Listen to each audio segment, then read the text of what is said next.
A little 5-year-old girl burst into a biker bar, crying so loudly that everyone inside froze as she yelled, "They're hurting my mama!" In that moment, every leather-clad biker turned toward her, and 15 hardened Hell's Angels were instantly ready to move.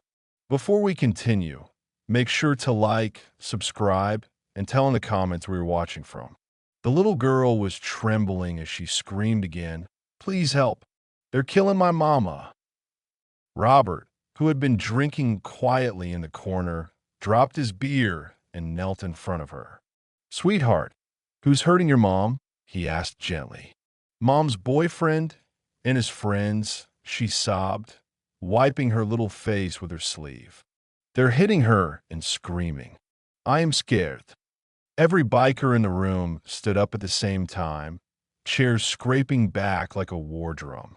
15 men who looked rough enough to frighten anyone were suddenly focused on protecting one tiny child. "Where is she?" Robert asked. The girl pointed with a shaking hand toward the street. "The blue apartment, the one with the broken window." As soon as she said it, they all heard it too.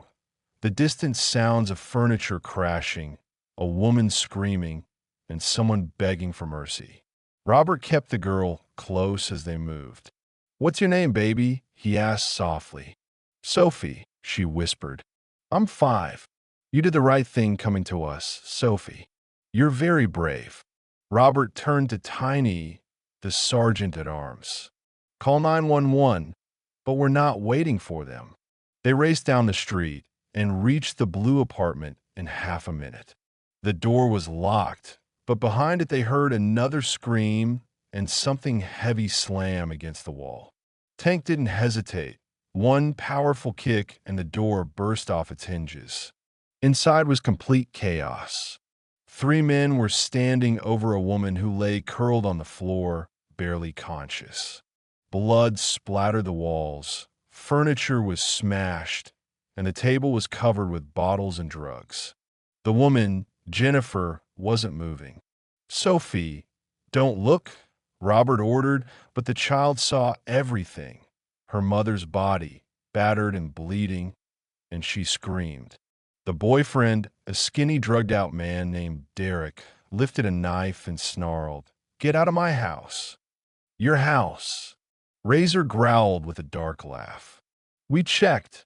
This place is in Jennifer's name."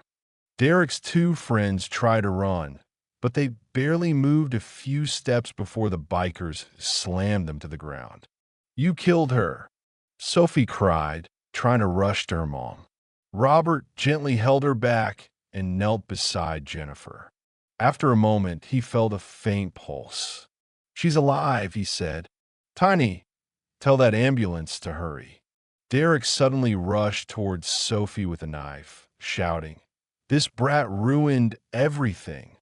Robert grabbed his wrist, squeezed until Derek's bones cracked, and the knife fell to the floor. "If you ever touch that child again, you'll regret it," Robert said in a cold, steady voice.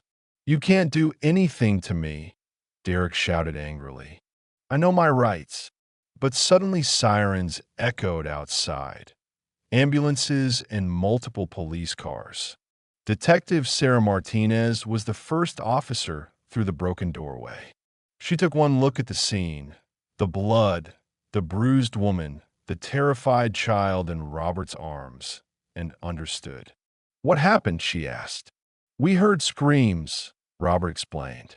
"We found them beating Jennifer. We stopped it." Derek tried yelling over him. "They broke into my home. Arrest them." Detective Martinez stared at Derek in disgust.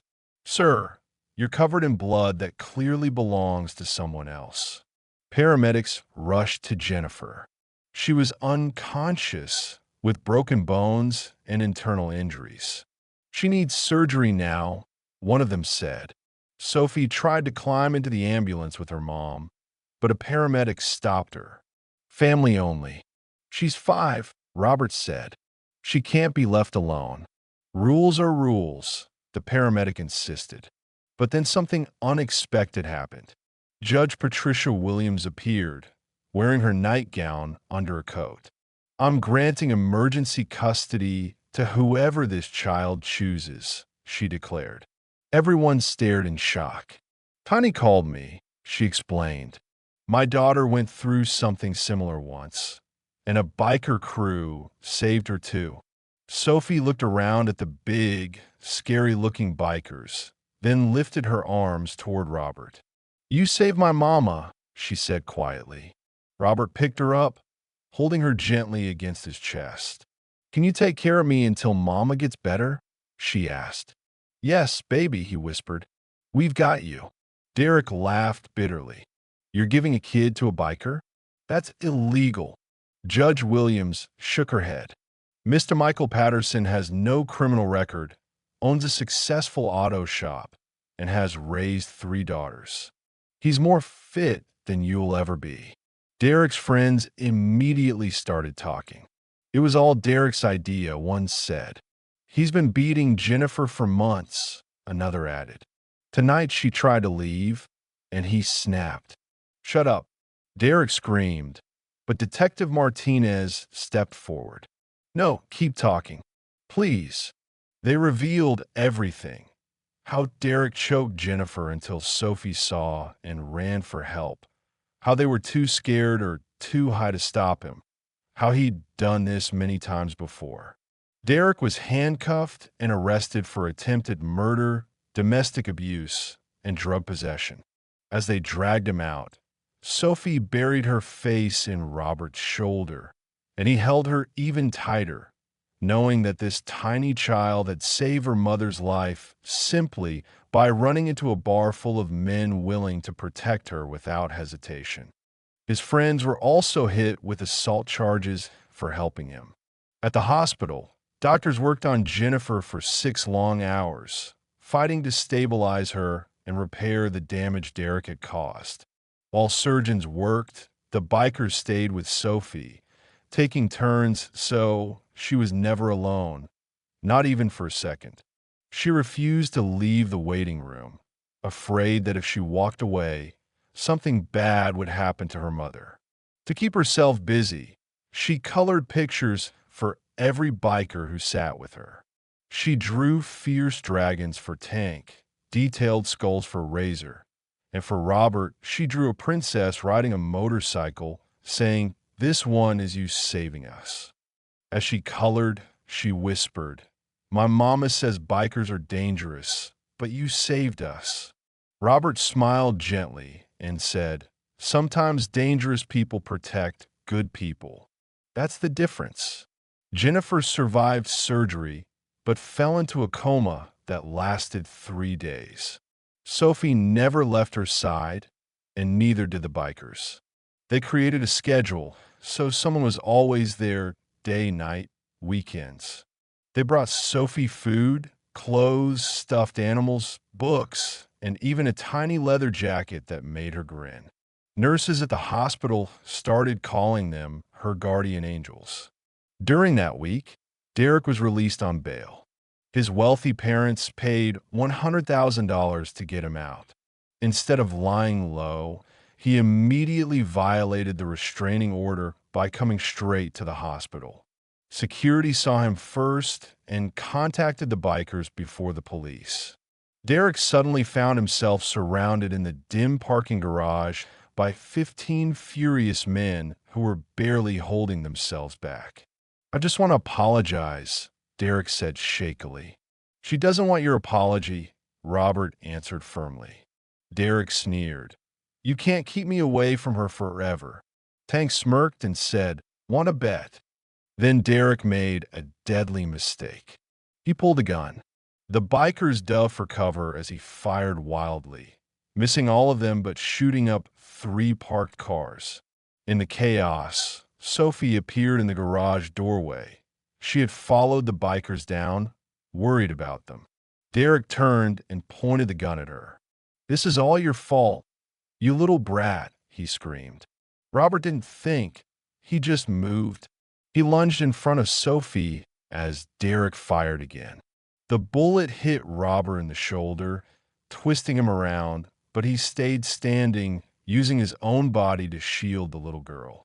Tank and Razor tackled Derek before he could shoot again, slamming him to the ground as the gun skidded across the concrete. Police arrived to find Derek unconscious and Robert bleeding heavily, but still planted firmly between Sophie and danger. "You got shot for me," Sophie whispered in awe. "Just a scratch, baby," Robert said through clenched teeth, even though blood soaked his shirt. Derek was arrested again and charged with attempted murder of a child, assault with a deadly weapon, and multiple violations of his restraining order. This time, there was no bail. His parents tried once more to buy him freedom. They even offered Jennifer $2 million to drop the charges. She refused without hesitation. The trial moved fast. At the sentencing, Derek cried, claiming, "But I loved her." Sophie, small but fierce at only 5 years old, stood up in the courtroom and said, "You don't hurt people you love." The entire courtroom applauded, and the judge allowed it. Derek was sentenced to 25 years in prison. Jennifer began the long process of recovery, physical therapy, counseling, and slowly rebuilding her life from the ruins Derek had left behind. The bikers helped with everything. They paid her rent when she couldn't work, repaired her car for free, cooked meals for Sophie, and made sure she got to school safely every day. Sophie started calling Robert Uncle Mike, and he taught her everything from how to change oil to fixing parts of a bike. He even taught her how to defend herself. "Violence is never the answer," he told her. "Unless someone is hurting you or your mom, then you defend yourself." Jennifer eventually got a job working at the Hells Angels auto shop, doing the bookkeeping. She had always been good with numbers, and the club needed someone trustworthy to handle the business side. The bikers treated Sophie like family. She grew up surrounded by men who looked intimidating but treated her like she was the most important person in the world. Meanwhile, Derek didn't fare well in prison. Other inmates learned he had tried to shoot a 5-year-old girl. He was attacked and stabbed. He lived, but had to spend the rest of his sentence in solitary for his own safety, forgotten by everyone except the justice system he kept trying to escape. 3 years later, Jennifer met a good man, a mechanic at the shop and a former Marine with a gentle heart. He treated Sophie kindly from the start, always patient, always respectful.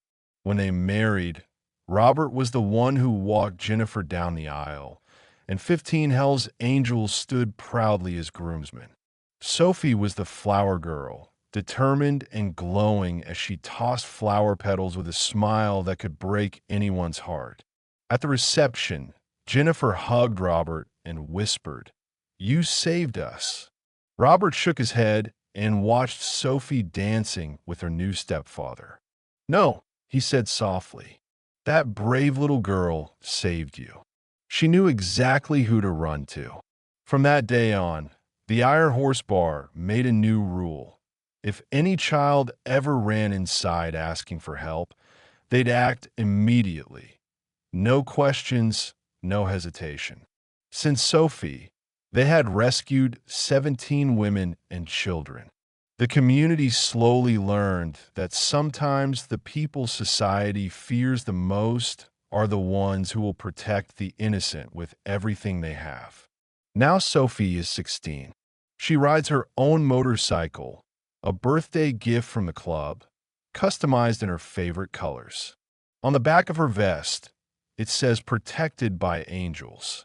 And she truly is surrounded by men who will always stand between her and danger, just like they did the night her tiny voice stopped a nightmare and changed all their lives forever.